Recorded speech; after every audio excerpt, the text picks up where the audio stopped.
ओम नमो श्री वेंकटेशाय। मैं professor S Narayan Raju YouTube channel में आप सबका मैं स्वागत करता हूँ। आज से संत गोस्वामी तुलसीदास द्वारा रचित श्री रामचरितमानस के लंका कांड से संबंधित विभिन्न पदों की व्याख्या अब मैं करने जा रहा हूँ। सुंदरकांड के अंत में समुंदर ने पहले तो चुप रहा, बाद में भगवान से कौन ये नहीं कहता है कि मैं नहीं काम करूंगा। समुंदर भी आए और समुंदर पार करने के लिए उपाय कह के अंतर्धान हो गए। अब लंका कांड का आरंभ किस प्रकार हो रहे हैं। अब प्रभु श्री रामचंद्र जी कैसे अपने सेना से समुंदर पार करके लंका तक पहुंचने के लिए जो आरंभ कार्यक्रम कर रहे हैं, इससे संबंधित पद सबसे पहले गोस्वामी तुलसीदास जी के शब्दों में देखेंगे।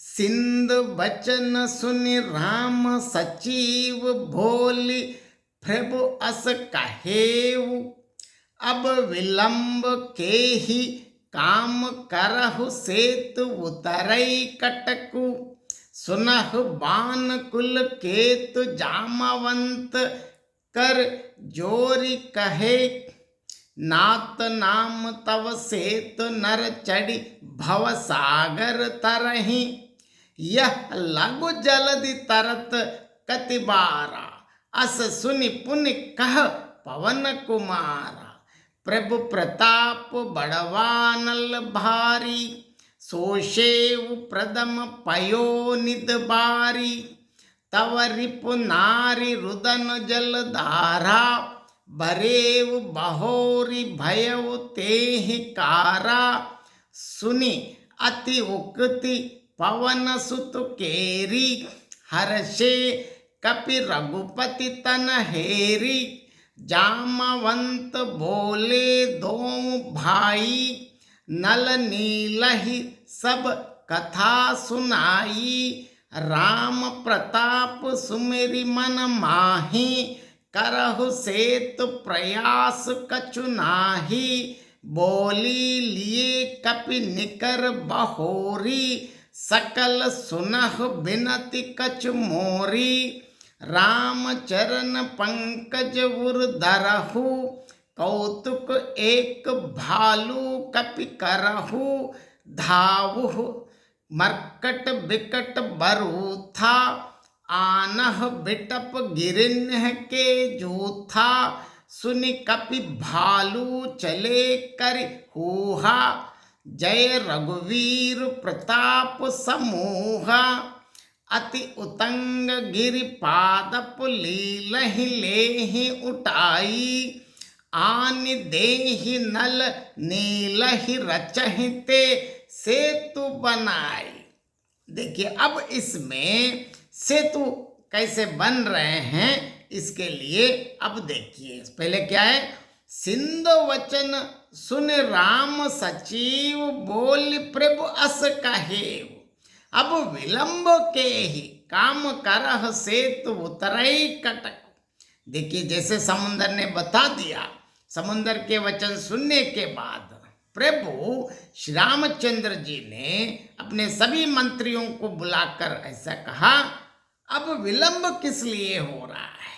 अब तक तो रास्ता नहीं, अब तो रास्ता भी पता चल गया कैसे करना है। सेतु अर्थात पुल तैयार करो जिसमें सेना उतरे, पुल के आधार पर, अर्थात राम सेतु बनने जा रहे। राम सेतु जल्दी जल्दी बनाइए और बनाते ही सेना आगे बढ़ने के लिए आसान हो जाएंगे। सुनहु भान कुल केतु जामवंत कर जोरी कह, नाथ नाम तव सेतु नर चढ़ी भव सागर तरही। देखिए, जवान दोनों हाथ जोड़कर प्रभु से कह रहे हैं, हे सूर्य कुल के ध्वजा स्वरूप, मतलब संपूर्ण सूर्य वंश के कीर्ति पताका है आप। हे प्रभु श्री रामचंद्र जी सुनिए, हे नाथ सबसे बड़ा सेतु तो खुद आपका नाम ही है, क्योंकि इसलिए हम आमतौर पर कहते हैं कि राम से नाम बड़ा, लेकिन यहाँ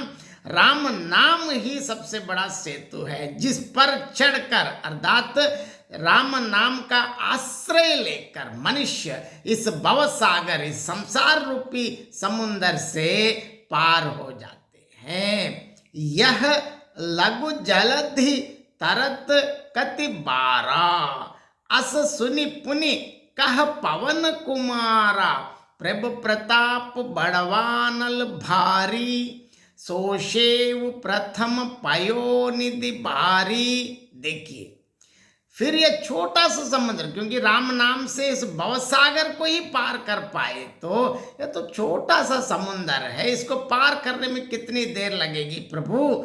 ऐसा सुनकर देखिए अब पवन कुमार मतलब श्री हनुमान जी ने कहा, प्रभु का प्रताप बारी बड़वानल समुद्र की आग के समान है। इसने पहले समुद्र के जल को सोख लिया था। अब आगे क्या हुआ देखिए, इसने इतनी बढ़िया अत्युक्ति अलंकार में बताया था, अतिशयोक्ति अलंकार है। लेकिन तव रिप नारी रुदन जल धारा, बरेव बहोरी बयव तेहि कारा, सुनि अति उक्ति पवन सुत केरी, हर्षे कपि रघुपति तनहेरी।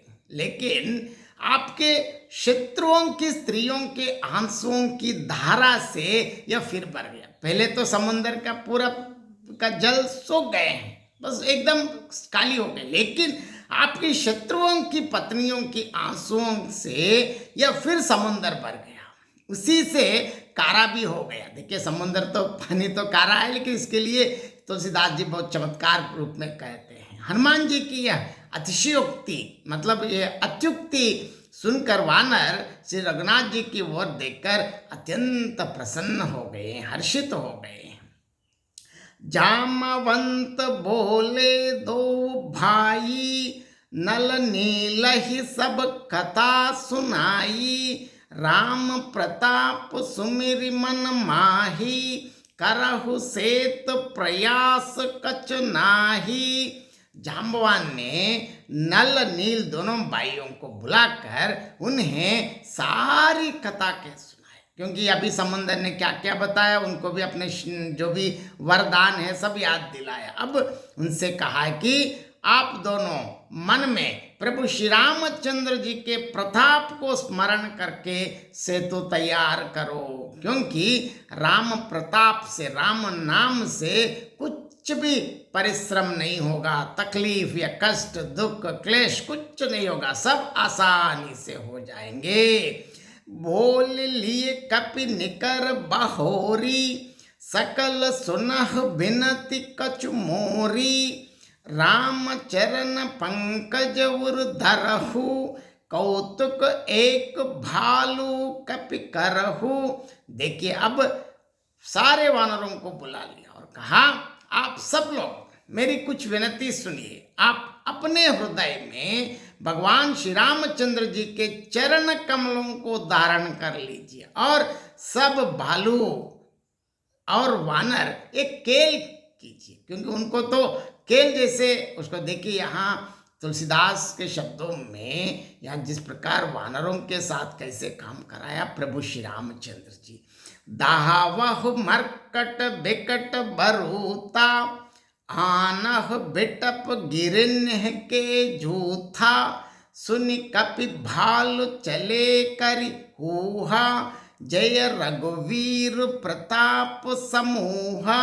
देखिए विकट वानरों के समूह अब दौड़ जाइए, और क्या खेल है उनके लिए, वृक्षों तथा पर्वतों के समूह को उखाड़ लाइए। यह सुनकर वानर और बालू तो हुंकार करके बहुत खुशी से, क्योंकि अब अपने बल या प्रताप को दिखाने के लिए सुअवसर प्राप्त हुआ, इसीलिए। और ये भी कहते हैं कि देखिए जैसे प्रभु श्री रामचंद्र जी को जय जय जयकार करते हुए आगे बढ़े हैं। क्या किया, अति उतंग गिरि पादप, लीलहि लेहि उठाई, आन देहि नल नीलहि रचहि ते सेतु बनाई। बहुत ऊंचे ऊंचे पर्वतों और वृक्षों को खेल की तरह ऐसे ही उखाड़ करके उठा ले आते हैं और लाते लाते ही नल नील दोनों को दे रहे हैं। वे दोनों अच्छी तरह गढ़ कर एक सुंदर सेतु बनाना आरंभ किया है। इस पद के और संक्षेप में और एक बार मैं अर्ध समझाने के लिए कोशिश करूंगा। जैसे सागर के वचन सुनते ही प्रभु श्री रघुनाथ जी ने अपने मंत्रियों को बुलाकर कहा कि अब किस काम के लिए विलंब कर रहे हैं भाई, यथाशीघ्र पुल बना डालो जिससे सेना आगे बढ़ने के लिए सुविधा हो जाएगी। जाम्बवान ने तुरंत हाथ जोड़कर प्रार्थना की, हे सूर्यवंशीय सूर्य कुल के ध्वजा स्वरूप मतलब श्रेष्ठ प्रभु श्री राम जी सुनिए, हे नाथ आपका नाम ही तो सबसे बड़ा है। वो तो सेतु है जिस पर चढ़कर मनुष्य भवसागर से पार हो जाता। आपका नाम ही इस संसार रूपी भवसागर को पार करने वाले हैं। तब इस छोटे से समुद्र को पार करने में कितनी देर लगेगी प्रभु। ऐसा सुनकर फिर पवन कुमार हनुमान जी ने कहा कि प्रभु की महिमा भारी बड़वान नल मतलब इतने समुद्र की आग के समान है। इनसे पहले ही समुद्र के प्रथम जल को सोख लिया था। अब पहले तो क्या जल मीठा था, पय अर्थात दूध था, परंतु अब खारा क्यों बन गए हैं। खारा कहकर आंसू से समुद्र का भरना मतलब यहाँ बता रहे कि देखिए क्यों खारा बन गए हैं। लेकिन आपके शत्रुओं की स्त्रियों के आंसुओं की धारा से समुद्र फिर भर गया और उसी से वो खारा हो गए। हनुमान जी की इस अत्युक्ति को सुनकर वानर श्री राम जी की ओर देखकर अत्यंत प्रसन्न हो गए हैं।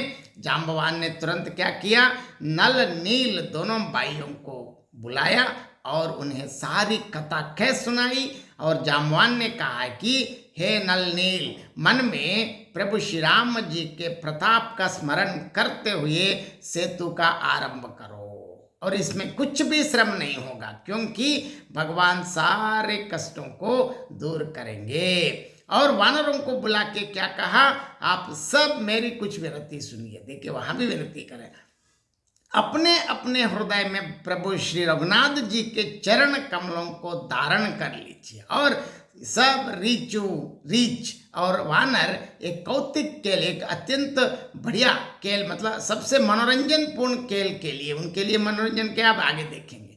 भयंकर वानरों के झुंड दौड़ जाइए और वृक्षों तथा पर्वतों को ढेर उखाड़ ले आइए। यह सुनकर वानर और बालू मतलब अपने हर्ष का बिल्कुल अत्यंत खुशी से प्रसन्न होके और भाग भाग के, क्योंकि प्रभु श्री रामचंद्र जी के प्रताप और श्री रामचंद्र जी को जय जयकार करते हुए आगे जाकर क्या किया, वे सारे वानर और बालू अत्यंत ऊंचे ऊंचे पहाड़ों और वृक्षों को केल में ही मतलब ऐसे ही उखाड़ते हुए ले आकर नल और नील के हाथ में दे देते थे। नल और नील बहुत अच्छी तरह सुव्यवस्थित ढंग से सेतु का कार्य कर लिया है। बहुत बहुत धन्यवाद।